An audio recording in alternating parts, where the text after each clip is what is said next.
Hey y'all, welcome back to the Quackery. I wanted to part from agenda talk for a moment to tell you about two big items coming up on the November ballot for Taylor ISD, the bond election, and the VATRE. These are both school finance questions, but they work very differently. Let's do a Quackery breakdown. So what's a bond election? A bond is basically a loan.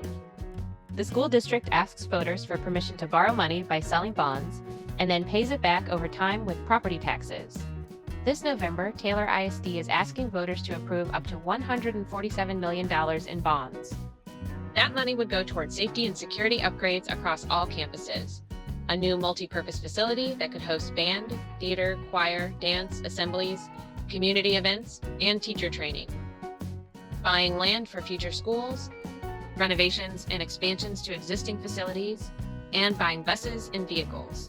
If voters approve it, the district can borrow the money, but it also means property taxes go up to cover the repayment. On the ballot, you'll see the statement, "This is a property tax increase." Think of it like taking out a mortgage for a house. It lets the district pay for big projects up front, but taxpayers cover the payments over the next 30 years or so. Now for the second item, what's a VATRE?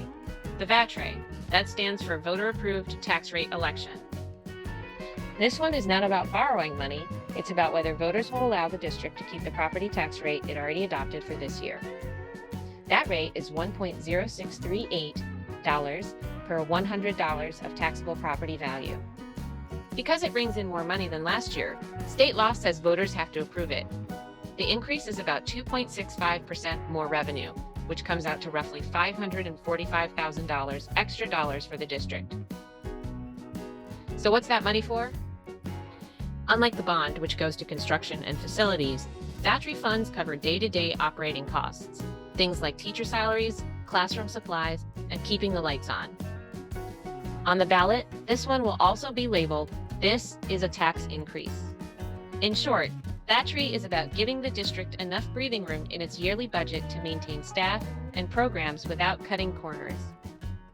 So why does all of this matter?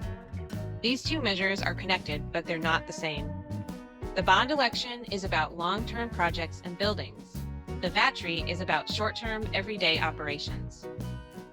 If the bond passes but the VATRE fails, the district may get new facilities but struggle with operating costs. If the VATRE passes but the bond fails, the district can keep up with salaries and supplies, but it won't have the money for big upgrades. And if both fail, the district is stuck with neither. So this November, Taylor ISD voters will see two different school funding questions. One is about borrowing money for big projects. The other is about approving a tax rate to keep the district running smoothly day to day. Election day is Tuesday, November 4th, 2025, and the last day to register to vote is Monday, October 6th. Don't sit this one out. These decisions will shape our schools and community for years to come. Thanks for watching the Quackery. Remember, this is completely unofficial. I'm just a neighbor learning out loud and sharing what I discover along the way. So jump on in. The more ducks in the pond, the more voices in the conversation, and together, the more we can shape Taylor's future.